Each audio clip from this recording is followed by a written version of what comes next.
And you are listening on AM 1240, or you may be listening on 92.7 FM Nooga Radio. We're also on 95.3 FM HD4, as well as TuneIn Radio, Shoutcast, YouTube, and just now, I just tuned us in on Facebook. And this is Nooga Radio, and I am Cindy. And Cindy's choice is to make a positive impact in our community. I do that through cultivating community collaboration. I like to gather businesses that complement each other and have the same target market. And I can provide shared management for those organizations that saves them a lot of cost with a whole lot of added value. And a quick shout out to Nova Advisors. And I think my guest here, Jim Vesper, you've met Dennis over at Nova Advisors, haven't you? I sure have. Yeah, isn't he a great guy? Yes, he is. Yes, Nova Advisors is a contingency-based service. They can bring a variety of strategies and reclaim and save you money with no upfront cost. No upfront cost. Check them out at novaadvisors.us. And I will just jump in and introduce my guest. I'm so excited to have Jim Vesper with me. He's a manufacturer's rep. And the reason I have him on here today is I love his wellness. And he's got a very strong background with assisting in that. And I have my own kind of issues and stories and passion in that area. So I was eager to get Jim on. We've been cultivating a relationship for some time between his business and Cindy's Choice. But first, Jim, I've got another sponsor I want to shout out to, and that's Chicken Salad Chick. You're familiar with them, aren't you? It's delicious. Isn't it the best? Yes, it is. And how about Josh Batten? Nice guy. Isn't he awesome? Yes. And we are so proud of Josh because there's two locations here, the downtown location and the East Brainerd location over on Gun Barrel. But just today, Josh is over at Erlanger handing out free samples because Monday we've got the ribbon cutting happening Monday and the grand opening for the Chicken Salad Chick at Erlanger Mall. So if you can get by the mall, he's handing out free samples as we speak. Jim and I are bolting over there as soon as this show is over and get our Chicken Salad Chick. Chicken Salad Chick, Chattanooga.com, Chicken Salad Chick, Chattanooga.com. A wonderful catering option, Chicken Salad Chick, Chattanooga.com. Now, Jim, let's jump in. I am so eager to learn more about you. So tell me about your background and what spurred you toward wellness. Well, it was a fairly direct line for me. As a young person, I played a lot of different sports. I was a competitive swimmer. Any of you who've known competitive swimmers know that they're pretty much in the pool all the time, every day. It's a year-round investment to be competitive at the highest levels. Wow. When we watch Michael Phelps swim in the Olympics and win all these events for year after year after year, he truly is a freak of nature for what he could accomplish, because you're swimming mornings, usually from 5:50, maybe 5:30 to like 7:30, and then you go to school, and then you come back from school at 3:30 to maybe 5:30. You're in the pool again, so you're putting miles and miles every single day. Yeah. In order to be competitive at your chosen sport. I love that is your sport. That because with hosting the Nooga Radio Outdoors programming, I'm talking to kayakers, I'm talking to runners, I'm talking to hang glider pilots, I'm talking to all these different athletes or outdoor enthusiasts. I haven't talked to any swimmers. And you're right, that is such a, it's pretty standard, I think, to know that people recommend swimming as the best ultimate exercise because you are using like almost every muscle in your body to do that. So you have to be able to keep yourself in really good shape and know how to take care of yourself to be able to compete in swimming. Yes, that's absolutely true. And I was fortunate enough to have an opportunity to compete in the United States Masters Nationals a couple years ago when I turned 50. No way. Yeah. Oh my gosh. And, I'm impressed. Well, what was even more amazing, and the old saying is if you never forget how to ride a bike.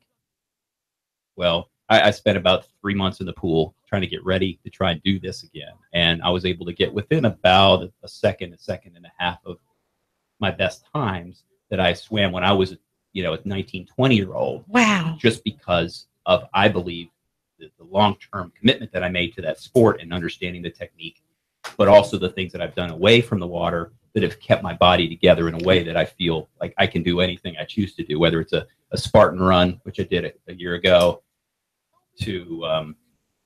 or to just be real aggressive with my own personal training choices. Oh.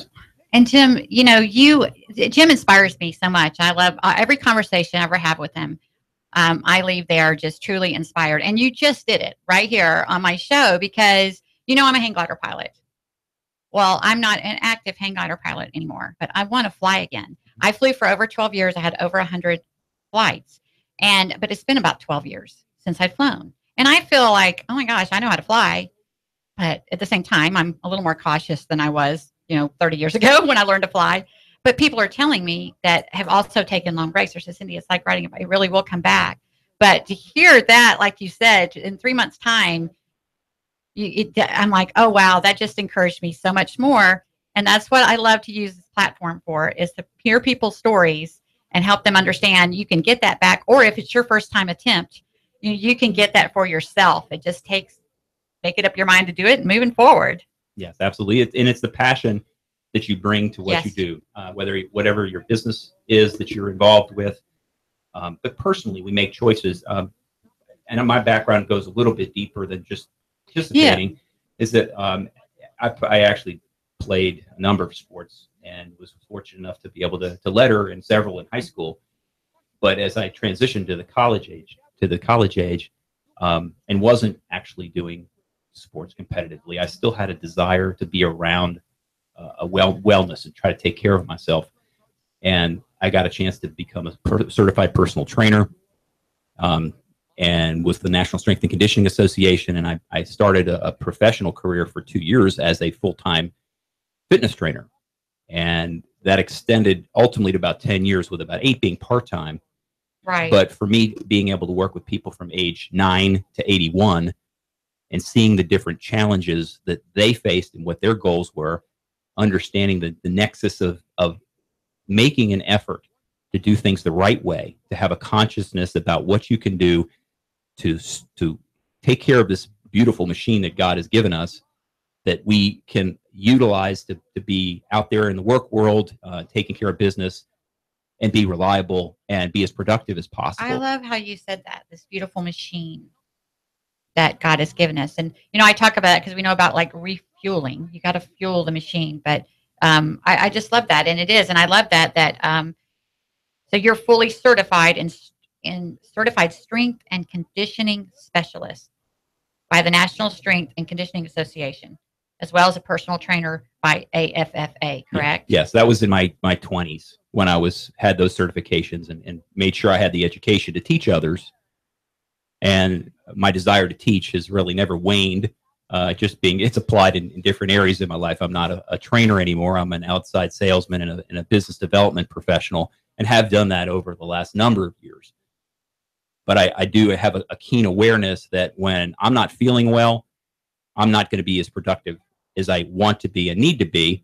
And given the nature of what you do when you're in business development and outside sales, don't have the luxury very often of being off your game and not being able to get to the number of prospects that you need to see, and cultivating those relationships and doing all the follow-up that's necessary to be successful. So knowing that I try to keep the saying is keeping your sword sharp, I'm doing my best to maintain my health with what the knowledge that I was able to gain through the years of my own competitive athletic activity, but also as a trainer, helping people know what is a good investment in your time, what works, what to stay away from, so that my time management has been benefited by my understanding of I have to commit a certain portion of my day, most days, to doing something for my physical well-being. Exactly. And that's why, I have this is my Cindy's Choice platform. And that's why my passion wanted that platform for Nooga Radio Outdoors, is I was trying to combine those two things, because we have to have that balance. And this has been a challenging year for me. I've started something new. I've started something bigger. I'm a serial entrepreneur, and I've started something bigger than I've ever started. And I'm so glad to have that accountability, because I crave outdoor activity. I crave activity in general. But when business pulls you away and you get an intense focus like that, it is really hard. I have to be so intentional about getting my activity in right now. And it's so important. And I feel the difference immediately, Jim. When I go too long, it has just, it's cognitive, it's physical, it messes with my sleep. When I start getting that routine of activity in there, it makes the difference across the board. Well, you obviously, by saying that, have an intuitive understanding of that's the way you're supposed to function. That you feel better, you sleep better, you have that clear thinking. All these things happen when your body is performing at a level that it's capable and meant to be performing at.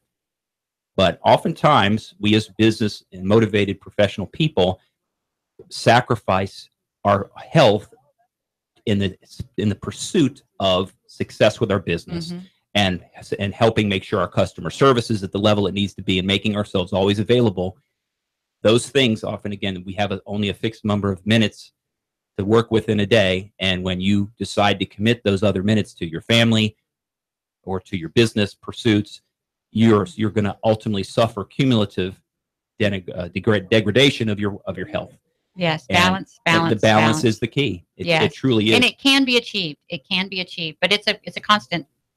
You've got to be intentional about it, and get a plan and get it figured out. And one way that you help with that is I like your breakdown on intensity. I love that, and with the I being inward focus. Why don't you share a little bit about your intensity breakdown, Jim? I like this. Okay, intensity is a great word. It goes right along with the word potential. We all have potential that people tell us about. Sometimes we know we have. When you apply yourself to doing things proactively that can deliver on what your potential is, you feel more fulfilled in life in general. So for me, bringing intensity to what I do, whether it's in my exercise or into what I want to achieve with my business, the word intensity rings true with me. So when I go into the place where I'm going to do exercise, I think about the word intensity, and I use this as an acronym for these thoughts that follow the word intensity. I stands for inward focus. I'm focused on me. I'm not focused on my family. I'm not focused on what I need to be doing next, what I'm going to be doing tomorrow. I'm focusing on just being in the moment, understanding what I'm trying to accomplish with this particular activity. And no excuses mentality. It's really easy to rationalize when you come off a real hectic day, and when you're coming out of the studio, bringing all the energy you bring here, trying to help your customers and help the community by what you do. It's real easy to find an excuse to say, I'm just too tired right now to spend the 20 minutes or so that I normally will allocate to what I do, 20 minutes. But I have to be in the moment in that 20 minutes. I can't be prepping to do something. I have to be completely focused, and I have to have no excuses mentality. I'm going to go after this as hard as I can with the right focus. T, total commitment to trying your best. Whatever it is you have in the tank at that moment, you give it. You don't reserve it for saying, yeah, I'm going to pace myself, because it's the intensity that tells your body that it needs to either stay where it is, or in fact, if you want to progress, get a little better than what you are right now. Right. And it's not about better than the guy next to you. No. Or the guy that you were with last week. Right. It really is about do your personal best. Yes. And I think that's what intimidates people a lot of the time, is that you're in competition with yourself. There's nobody else. Don't worry about anybody. And they're all dealing with the same thing. Absolutely. Absolutely. It's all about you being in the moment to help you. And then the after effect, you'll be able to help others if you're in a good place yourself. So this helps you focus on your commitment to doing your best at that very moment. And I love this next one, Jim. I love elevate your expectations.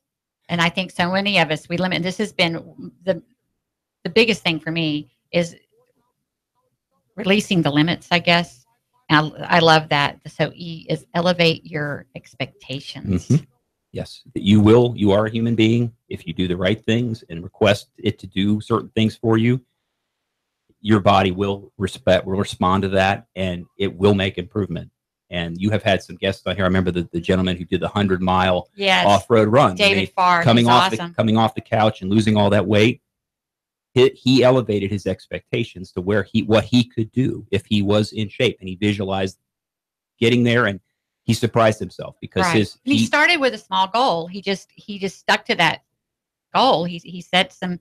I think he said he started out, I want to do 2 miles for 30 days, and now he's doing over 100-mile races. So that's incredible. There you go. There's no ceiling. I mean, we're still within the human maximums and minimums, obviously, but to think about not limiting yourself and let your expectations be elevated. So tell me about notice how the proper motion feels. Yes. I sometimes chuckle having YouTube videos that come my way as a former trainer and fitness enthusiast, being able to see, they basically refer them to as workout fails. But you see these videos of these people using equipment improperly, just kind of flailing all about, really not knowing what they're doing, and potentially they could hurt themselves, but most of the time they don't really hurt themselves. But it's sort of amusing because there's an expertise to learning to do anything, whether it's playing the violin, the piano, writing good copy, presenting something well as a salesperson. It all comes down to, do you really know what you're doing? Are you focusing on the proper way to do that thing? And just like those areas, if you don't have a good feel for the proper technique and range of motion that you're training through, then you probably aren't going to get much benefit out of that activity. And you certainly have the potential to hurt yourself in doing it, especially if you're applying an intensity to it that you're hoping to create a good change in your body. Right. Awesome. So S comes to silence your inner critic. Oh my gosh, that's huge. A lot of people are self-talking themselves down, saying, what's the use of this? It'll never work for me. I'm not gifted in this area. People in my life, I bump as the fitness guy in the family, I bump into that. And that's sort of, you have to, they're saying, well, that's just Jim, being Jim telling me about this, but they don't think that necessarily it's within their grasp. My goodness, the power of our words. And we could spend multiple shows on that along, of all the things that we talk ourselves out of. And I've talked myself in to so many things because I've learned a healthier self-talk. Absolutely. I, again, imagine the fittest you. If you have an idea that if I was in shape, or maybe this is the way I looked 15, 20 years ago, I'd like to get into these, size 32 waist pants. And, or for women, it's a particular size of dress, perhaps. You visualize what's going to happen and how much better you feel and what that end result is going to be. Like most things we try to achieve as goals, you have to have an end goal in mind that you visualize. And that's really why I sit there and think, if I go through this and I apply the intensity and I really want this goal, this is what I'll be able to have, and this is the benefit that I'll gather. So the visualization and no negative self-talk, those are right. Are big and things. The business people that are listening, these are business goals. I mean, it's across the board. The same steps, the same process work for whatever you're trying to achieve. The self-talk, the visualizing, it all contributes to getting you to the inward focus. It all contributes to getting you to that successful vision that you want to acquire. Exactly. And we're so quick to put all these efforts into our business and to maximizing what our companies can be and what we can be as employees of that company. But so few times do I find people who take these types of proactive steps to take care of their wellness. And we know that there's a sad scenario that happens too many times where someone dedicates a career and most of their adult life to building a business or achieving success within the profession they've chosen. And they get to the retirement age and they end up having major health issues as they step out of the work world and in retirement. They end up spending a large percentage of those acquired assets on getting well again. And healthcare costs are really astronomical, as most people know. Well, And I like how you refer to the body as a machine, because when business people are listening, I mean, think about, especially like people in service industries, you have service vehicles, you have your tools, and whatever industry you're in, you have your tools that you depend on to have success in your business. Well, just consider your body as one of the tools of your business and start taking care of it the way that you service your service vehicles tools. And then I think it'll make more sense of the value of that machine that's running all the other machines. Absolutely. Absolutely true. All right. What's the next intensify letter? I lost track. The last one, the second to last one is T again. Take the time to write down every part of your workout. Now, as business people, we have to document outcomes. You know, how was our sales this month? How many renewals did we achieve with our customers? Are we meeting their expectations? If you're not writing down what you're doing and what you're accomplishing through your workouts, you won't really remember 2 weeks from now what you did and why you did it, and was there a change of your ability to do it because you didn't keep records. So for us to know that we've gotten from A to B, besides just a feeling, it's very important to put pen on paper and note what you did, how you felt you did, and be able to keep good records of your progress through that effort. And that will also reinforce the fact that you are making those commitments, and that if you happen to be working with a trainer, then he or she would see, yes, you've put in the time, you've made honest efforts, and that will, again, give credibility to their efforts to help you improve your health. So that's another thing. I write everything down meticulously so I have records for myself of where I am and where I've come from with my training. And we've got about a minute to wrap up on the why. All right. The lastly is you can always improve. Yes. You can always improve in pretty much every area of our life. And I've come so far, and I feel like, I've come so far, I've done it, but I can always do better. Sure. We all can. We all could not trip over our tongues as frequently as we do, and we all can be better about saying please and thank you, and giving that a boy and that a girls to the people that impact our lives. It's really about improving in every area of your life. But this is one that too many people ignore. Wellness is that important. And if your goal is to leave a legacy, not only of success, but also for those who you love, you don't want to neglect your health, because unfortunately you'll be able to have plenty of people spend it for you if you're trying to make yourself well again. Exactly. Well, Jim, it's been just an absolute pleasure having you on, and I want to have you back. Jim is a manufacturer's rep with Beamer Group. That more at some point, but I just appreciate you joining me on the Cindy's Choice show today. You can reach me at Cindy@Cindy'sChoice.com, Cindy@Cindy'sChoice.com, or give me a call, 423-661-4445. That's 423-661-4445. And I'd be glad to share more about Jim or any of my guests. And we just thank you so much for joining us. That's a wrap.